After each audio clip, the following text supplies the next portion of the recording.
বাংলাদেশ জামায়াত ইসলামী কেন্দ্রীয় ঘোষিত দাওয়াতি গণসংযোগ অনুষ্ঠিত হয়েছে।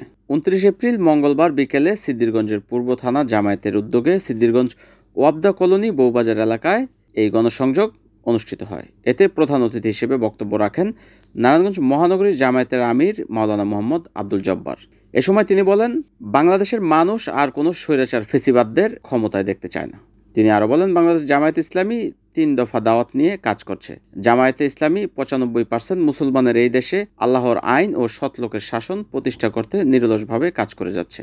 তাই আসুন কোরআন বুঝি, কোরআন পড়ি এবং কোরআন দিয়ে জীবন গড়ি।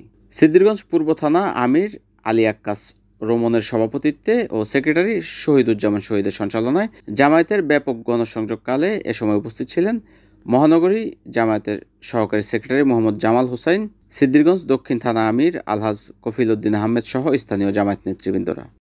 নিখুঁত পরিকল্পনার উন্নত চরিত্র গঠনের এক মজবুত সংগঠন, জনসভা ও সমাজ সংস্কারের এক বাস্তব কর্মসূচি, জনকল্যাণমুখী আদর্শ রাষ্ট্র ও সরকার গঠনের নিয়মতান্ত্রিক আন্দোলন হিসাবে এই সমাজের প্রতিটি ব্যক্তিকে, এই সমাজের প্রতিটি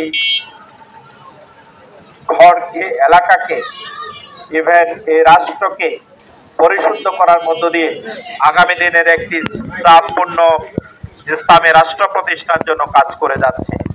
আপনারা জানেন, বাংলাদেশ জামায়াত ইসলামী সেই লক্ষ্যে ৫ই আগস্টের পরে প্রতিটি মানুষের দ্বারে দ্বারে গিয়ে মানুষের বিবেক যেহেতু সত্য এবং মিথ্যা, ঠান্ডা অথবা গরম, শীত মধ্যে দলে দলে বঙ্গপালের মতো ইসলামের এই সময় করছে। আজকে সময় এসেছে, এই ৫ই আগস্টের পরে মানুষ সিদ্ধান্ত গ্রহণ করেছে বাংলাদেশে আর কোনো সেই কার্য হতে দেয়া হবে না। আমরা বলতে চাই, এদেশে প্রত্যেক মানুষই রাজনীতি করার অধিকার আছে, তবে আওয়ামী লীগ যে পরিমাণ জুলুম নির্যাতন মানুষের উপরে চালিয়েছে, বাংলাদেশের মানুষ সিদ্ধান্ত নেবে আদৌ আওয়ামী লীগ আগামী দিনে বাংলাদেশে রাজনীতি করতে পারবে কিনা। নতুন করে ফন্দি ফিকির করবেন না, মানুষকে কষ্ট দেওয়ার জন্য চেষ্টা করবেন না। আপনারা যদি অপরাধী হয়ে থাকেন, দ্রুত সময়ের মধ্যে আপনারা আইনের দ্বারস্থ হয়ে নিজেদের ভুল স্বীকার করে নিজেদের প্রায়শ্চিত্ত করে আপনারা কারাগারের মধ্যে আপনারা থাকেন। আপনাদের জন্য সময় মতো যে বিচার ফয়সালা নির্ধারিত হবে, সেই ফয়সালার জন্য আপনারা অপেক্ষা করতে থাকুন। আমরা এখানে দেখব প্রয়োজনে সরকারি সহযোগিতা নিয়ে অথবা জামায়াত ইসলামী তার সাধ্য অনুযায়ী তার যা সুযোগ আছে, সুযোগকে কাজে লাগিয়ে এই অঞ্চলের মানুষের যাতে সুবিধা হয়, এজন্য আমরা এই খাল সংস্কারের জন্য প্রয়োজনীয় উদ্যোগ গ্রহণ করবো ইনশাআল্লাহ। আমাদের এই সমাজে নারীদের উপর যে জুলুম নির্যাতন চলে, স্বামী তার স্ত্রীকে অধিকার দেয় না, বাবা তার মেয়েকে তার মিরাজি সম্পদ থেকে বঞ্চিত করে, ইসলাম যদি রাষ্ট্রীয়ভাবে ক্ষমতায় আসে তাহলে নারীরা এই অধিকার থেকে কখনো বঞ্চিত হবে না ইনশাআল্লাহ।